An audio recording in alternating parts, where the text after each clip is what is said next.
Good morning, good evening, good afternoon, whatever it is. Wherever you are. We're back. And welcome back to another episode of the Couple School Podcast. I'm joined, as always, by the lady of self-love herself, Charmaine Lawrence. Hello guys, how are you? Are we here for part two? Part two. Following on from last week, and I'm sure you will see why we had to split in half once we get into this one, because looking at the list here, it's a bit deep.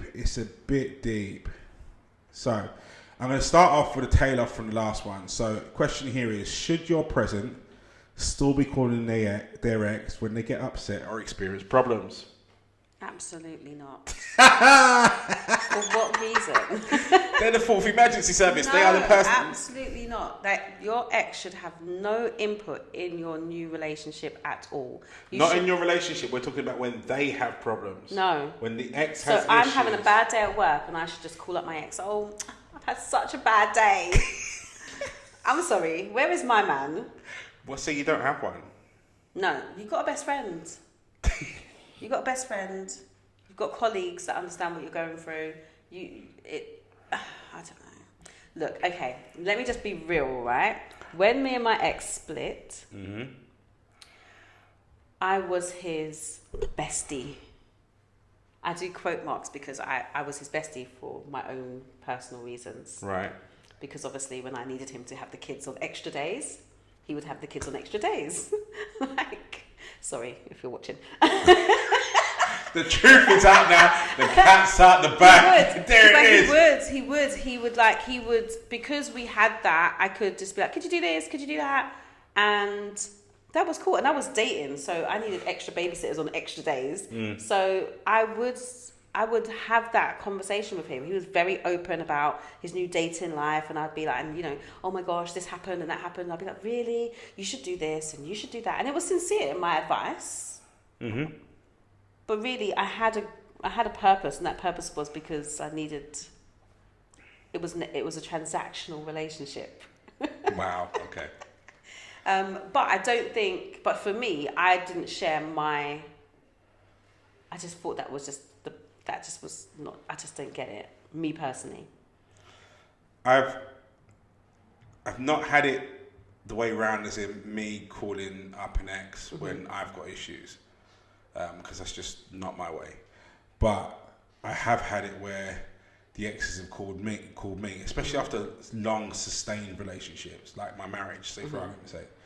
When things didn't go right and went wrong, especially in the beginning stages of a relationship, she would still call me when things were wrong, and she'd be crying on the phone and this, that, and the other. Now, I fully take responsibility for the person that I am in a relationship when I'm with someone. When I'm with someone, I am with you. So therefore, I will seek to place a solution for any problem that you have. And when relationships end, it's sometimes, I understand it's sometimes very difficult, especially when you don't have someone else to replace that person with. I can see how it can be very difficult to all of a sudden just be by yourself and Agreed. Not have someone to speak to about these things, and not have your usual coping mechanism for a challenge or problem would be to call or speak to this person, and then you don't have them anymore, so you're just left by yourself. And particularly, again, I suppose you look at it objectively, there are differences when there are kids involved to when they're not, but particularly when there are kids involved, obviously whatever mood the parent is that's with them, and that doesn't mean the parent that's got them all the time, but the parent that's with them, the mood that they're in has a knock-on effect on the child. So therefore, for me, I was just like, I left that avenue open to be able to contact and be able to reason, to be able to talk and what have you. And it's still open, but we've managed it into a position where it's not as much of a free-for-all as it used to be. But for me, it didn't sit right with my soul to just completely just sever it. And I don't think it would have been sensible to, because I think it would have been absolutely detrimental to mainly the kids themselves, more than anything else. Yeah. But if we take the children out of the context now, I don't believe that there is any reason for you really to have contact at all. Full stop. At all. No, what are you talking for?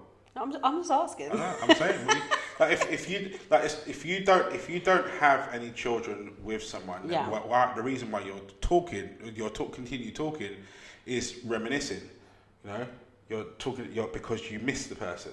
Or you might just have a genuine friendship with that person. Explain. You've just broken up with someone, and so I have stopped seeing someone. Because it just, as I said to you before, I don't know if we said it on thing, but I've stopped seeing someone because it just, for me, wasn't as special as I needed it to be. But that person and I had a lot in common.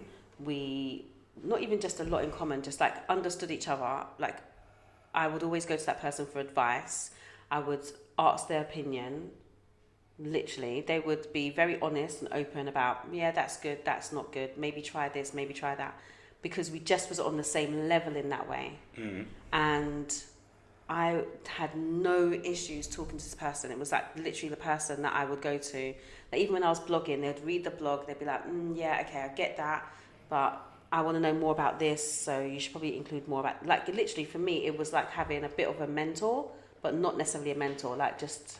Okay. That. Let me ask you a question. Was this person someone that you were just seeing, or was that someone you had a relationship with? It depends on what you consider, because you consider seeing someone a relationship. No, you know what I mean. But we were dating for a relationship. The intention was for us to be in a relationship. But it never actually got into a one-on-one type of relationship scenario where you're doing life together? No, we had conversation on it, but no. Okay. See, I think those situations, whilst I think every interaction is a relationship to a degree, I think you're talking about different scales of relationships there. You know, as you said, it's a bit more than. Could happen if that was a longer term relationship? No kids, but like a 2-year relationship. I think the problem you've got when you have a longer term relationship, it gets more complicated the longer the relationship is, because you've either got more unresolved issues or more sentiment and emotions attached to things, and it makes the whole I slipped, fell on his ex kind of situation a lot easier to happen. They know your triggers inside and out. Like, the issue that you've got with the whole sex with an ex thing is that you can avoid it if both parties are coming at it from I want it to be a platonic thing now kind of standpoint. If either one of you doesn't, or slips from it, or deviates from it, they've got too much information and too much weaponry in their arsenal to be able to manipulate you without you even knowing it. Yeah. You know? I know Karen inside and out. Like, I'm sure you know Mr. 6'3" inside and out. So therefore, you can play on certain bits and pieces to initiate a mood if you want to, or initiate a thought process if you want to. You know. So if we're split now and we're going into a situation where we're supposed to be friends, but I want to maybe I get home after work and I'm feeling a bit frisky and I want to turn something into something else. You know. I know what kind of music to play, I know what kind of foods to put on, I know how to put you in the best possible mood possible for that to happen, and also what kind of drink's going to get you drunk the fastest. I've got too much information, it's too much, it's the full playbook. Yeah. It's the full playbook, like I can play you like a piano to get to what I want to get to. You know, and I think it leads to a dangerous situation unless you are absolutely certain that the two of you are on the same page. Yeah, which I don't think you can always be. No, I don't think you can always be with absolute clarity to say that you are, you know, because again, if someone knows you inside and out, they can literally hide those sorts of things. If you think an ex still has feelings, should you bring it up? No. Bring it up to who? Just no, to them. Why? Like, so let's say for argument's sake you're trying to do this platonic friendship thing. No, I wouldn't bother. If I felt that person had feelings, I wouldn't even bother trying to be friends. What if you didn't realise it at the beginning, but then halfway through restarting this new friendship, you started to sense that there was? How do you sense that they are? So are they doing certain things? They start doing things different. So it starts off with, you know, it's just the two of you as friends, and then maybe one day they suggest, instead of meeting up at 4, why don't we just go out for dinner at 8? Yeah.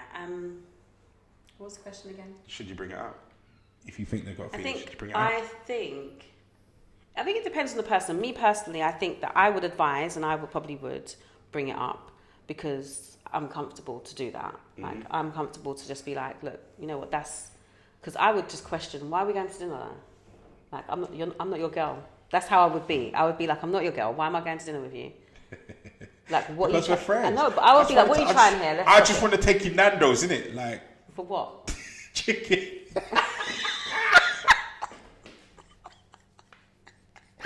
Chicken and chips. No, I'm good. No. I personally would bring it up if I really felt that they were trying to make a play. But I probably would make it. Because again, I don't want to necessarily be rejected and be like, why are you trying to do this? Blah blah. Have you got feelings for me? No. Shut up, man. What are you talking about? Have you got feelings for me? Get swung around real quick. Yeah. So, oh gosh, sorry. Because that's exactly what would happen. You don't want to make it a scene about, I'm going to bring it up and be like, do you still have feelings for me because and you just look stupid. No, but you're obviously got feelings for me if you're asking me this question. Yep. So it's like, no, don't ask unless you know for sure. But if I did on a, really, seriously felt that someone had feelings, X had feelings for me, I would just distance. It would straight up be distance and sever. Quick. Yeah. Because for me, once I'm done, I'm done. Once my emotional attachment is gone, it's gone. And unless I really want to feed back into it, I just don't see why I would want to even engage in. I don't even know if I could be. I don't know if I'd want to be friends with an ex. To be fair, I think the friends with an ex situation is dangerous. Yeah, I just don't know. Dangerous. I just don't get it. And you've got to be clear in your motives for either initiating it or accepting it. And I think you have to, whether you're the initiator or the acceptor, you've got to understand that you are entering dangerous territory. Yeah, there are landmines everywhere, and it's such a state of confusion because it's an oxymoron. You're now entering essentially back into the space that you were in, doing all of the stuff that you would do if they were your partner, but not having sex. But your historic rhetoric pattern is that you do have sex. So it's inevitable, I think, at some point in time that something's going to slip and you will end up doing it. And then you'll be in a position where you're like, I would never ever sleep with my ex ever again. Never. Yeah, but you wouldn't be in that situation where it could possibly potentially happen. Yeah, but I could be, and it just would never happen. I just don't have that emotional attachment. I don't, it's just not there. Sorry, that I know that we're cool. I think... But do you get what I mean? I feel like, for what? Why? Because I think different people, you go through different things at different times. So let's say, for argument's sake, you might be having a weekday or a weak point where lots of other things in your world aren't going right. That pattern that you're in with your ex becomes a point of reliability because it's what you're used to if they're still there. I mean, it depends also though. How long have you been separate from the ex? But this is what I mean. If you and the ex have been separated for a significant period of time, then that breaks that cycle and it was a new cycle to recreate. I'm not talking about that. I'm talking about the people that basically go from us being together to we're not together anymore, but we're going to be friends because I really love and respect him, her, and want to keep him in my world. I think when you're entering into that territory without no period of separation and the routines don't change, the cycle's still the same. Yeah. So you're going to come home upset because someone's done something to you at work, and he's going to look at you and go, I want to console you, and then after stroking your back, he would normally kiss you on your lips, but this time he kisses you on your forehead, and then it goes on and on and on, and before you know it, you're doing the dirty underneath the sheets, and it all gets a bit hot and steamy. I think if there's even a hint of a feeling of yourself or the other person, then friendships with an ex isn't off the cards. I would always recommend that at the end of a relationship there is a sustained period if you can, and I get that when you've got kids that might not be easy to do, but there needs to be a period of distance where both parties can actually reset and find a new norm, because you've got to break so many ritualistic patterns that you would normally have had of how you just do life without what would have been your life partner involved in it. your partner in crime, so to speak. So if you still have feelings for an ex, should you be moving on? Well, that's a loaded question because moving on in what way? When you say moving on, moving Going on into into a a new new relationship? Yeah, man. I just, no. Taking my carry bags with me. No. Just have some time. See, now, this is where I asked this question deliberately, 'cause it's loaded, because women tend to be better at this than guys. Guys try to just soldier on. Women will go to the hairdressers and go to their friends and they open up that carry bag and unpack it all and work out what peaches they want to keep to what bits are out of date and all the rest of it. Guys notoriously carry that carry bag on to the next one and it all gets a bit messy later on. Do you think that guys should not do that? Or do you think that's a way that they move on to the next person quite quickly? Do you think that's just a male thing to do? Do you think it's possible for someone to move straight on to someone else and still be unpacking the carrier bag? I don't think the carrier bag gets unpacked the minute you're with someone else. Can you be with someone else and unpack the bag? No, because now you're loading up with stuff from this relationship. I don't think it's possible. I think that if you get to the stage where you've gone from one relationship to the next very quickly, then understand you were carrying all the stuff to do with what went on in the previous relationship into your new relationship. Now, if the relationship that you have with your new person becomes solid enough where you can actually work through some of the stuff, then yes, I suppose you can start to unpack some of the stuff and put it away. But if you're planning on doing that by yourself whilst you're in a new relationship, then I don't think that works. No, at all. Okay. I've got a question, and this is one of the reasons why I wanted to separate the two into part 1 and part 2. So, violent or abusive exes. Yeah. How much should you tell your present partner?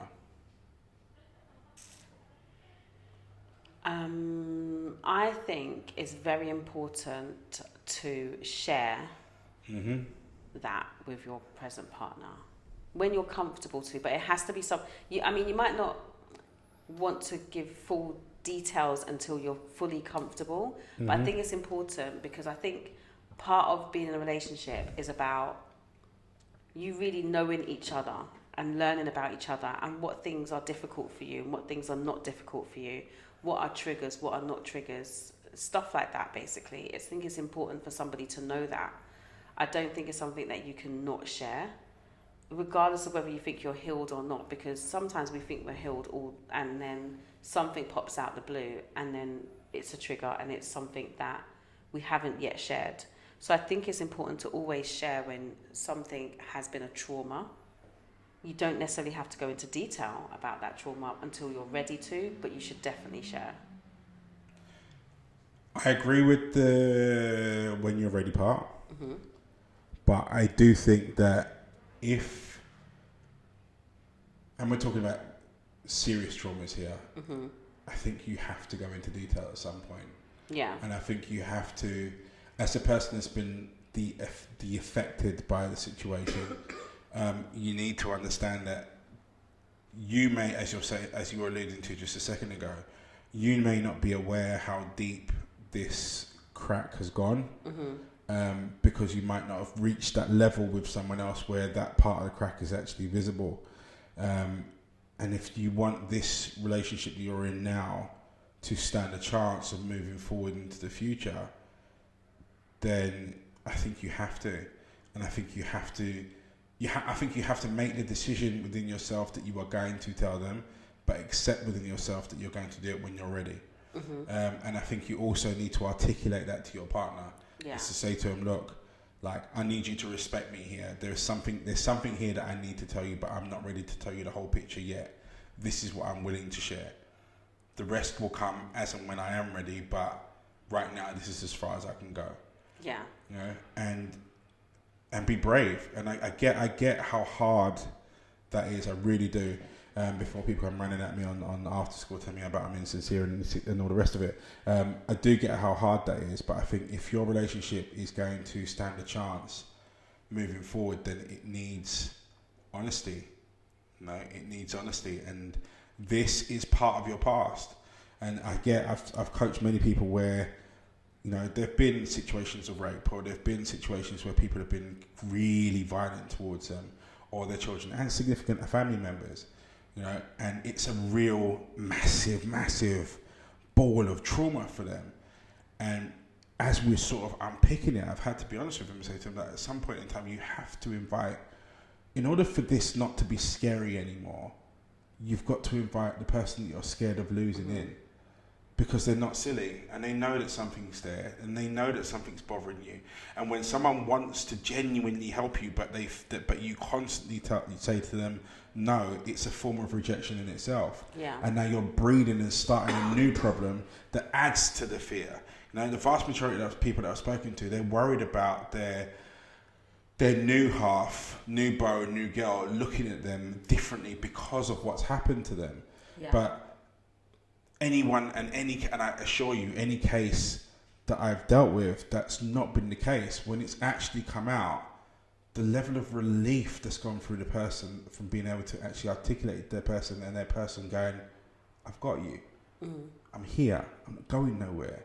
You know, the relief that they've experienced that, because the bit that was causing all the tension wasn't actually not telling them. It was how they anticipated the person was going to feel by them telling them, based on how they felt after the event had occurred.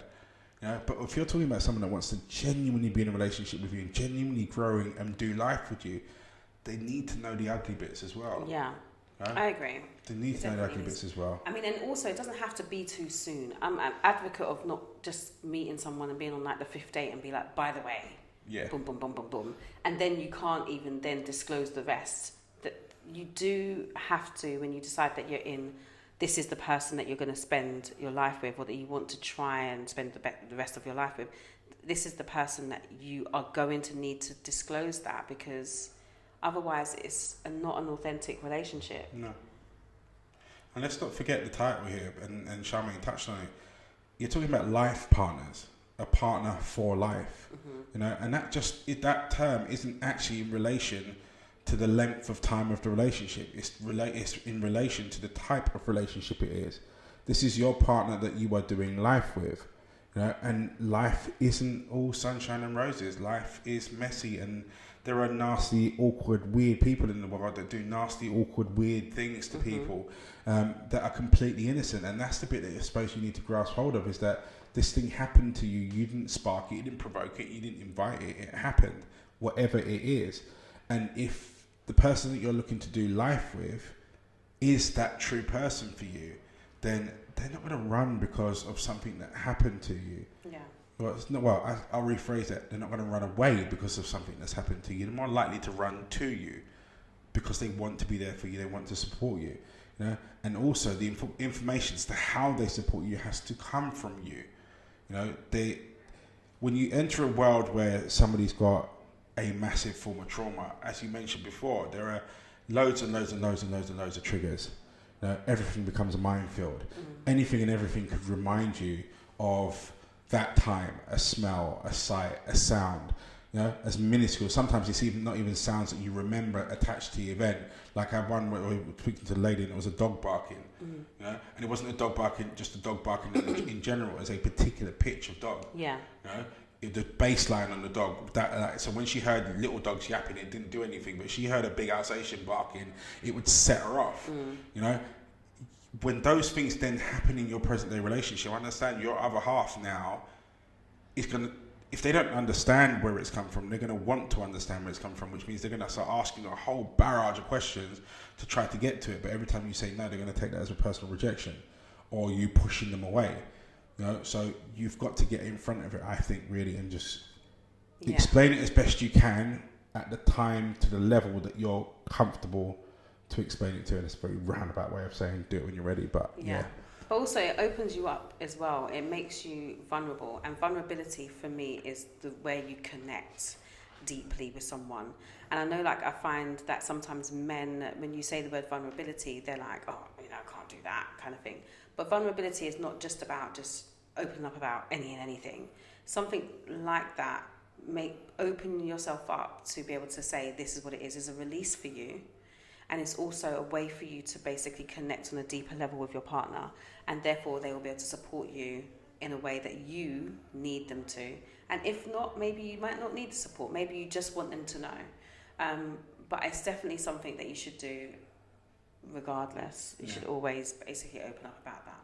I think vulnerability is one of them words that's caught a stigma. It's a bit like when you talk about confronting. When everyone listens to the word confront, they automatically assume it means argument. When you say the word vulnerable, people always think that it's weakness of to be fragile, when actually vulnerability isn't. Vulnerability is just literally sharing something with someone that you wouldn't tell everybody. Yeah. That's basically it. There's nothing weak about you. In fact, it takes a lot of strength for you to be vulnerable with someone, because it means you're actually facing a fear. And every time you face a fear, you get a little bit stronger against it. So it's not something for you to, I think, to run away from in a relationship, certainly. And I always say vulnerability is actually the fuel of good relationships and long-standing relationships, because the person knows how to behave. They know how to handle you, when you don't know how to handle you. Because sometimes when we hit these big things, like if I use an example, for instance, like my dad dying, it still hurts to this day. I was 8 when he died, but I'm now, 42? 42? What year are we in? Yeah, 42. 42. Not 42 yet, 41. So, going to be 42 in October. So, it still hurts me to this day. Lion King, say for argument's sake, is one of my favourite movies, but it's a tearjerker for me, because when Mufasa gets gets run over by the flipping, see even my dialogue, gets run over by the wildebeest, to me that's like my dad getting run over by the car when it happened, and very much how Simba feels in the movie is very much how I felt. And I convinced myself when I was younger that somehow, somewhere in this mad multiversal world, it was my fault or I was responsible. So we don't know what those triggers are, and even when I first started watching The Lion King, I didn't really get what the trigger was for me, but it was all based around that. And it sounds idiotic when you say it as an adult, but as a child I convinced myself that somehow what happened to him was my fault. Now, I didn't unpack that till I was like 30. 8 to 30, 22 years of actually believing that and walking around like it was that, and then anything that reminded me of that was a bit of a madness for me. You're walking in from relationship to relationship to relationship here, bumping into people that want to do life with you. They can't do that if they don't understand these things, because then they're not going to know, A, to avoid them and see them coming, or B, when they do hit them, how to handle it or what to do with it. So as much as everyone goes, right, well, you should only really tell them what you're comfortable with. I think the opposite. I think you should tell them what you're comfortable with at the point of when you're telling them, but I think you should reside within yourself that at some point in time you're going to tell them the whole thing. And let that be the parameters of your relationship, and how you share. Thank you for that transparency. Yeah, we try. We do. Yes. So that brings us to the end of this episode. So thank you so much for watching. I really do hope that you found this helpful. And if there is anyone out there that has gone through a traumatic experience, that has gone through a tragic experience, or just something that's left a really bad taste in your mouth, that you do find comfort within this, to find the courage when you're ready to explore that with your partner, and allow them to help you. When you're on the other end of tragedy, it can be a very lonely space, or it can feel like you're a lonely space, simply because you feel that nobody else understands what you're going through. But the truth of the matter is, 9 times out of 10, they only don't know what you're going through because you've not told them. So just bear that in mind. Anyway, that's us out for this week. Thank you so much for watching. Thank you so much for your support. If you haven't hit the subscribe button now, why haven't you done it? Please do it now. And we will see you next week. Yes, we will. Take care and see you in the forwards. Peace, guys.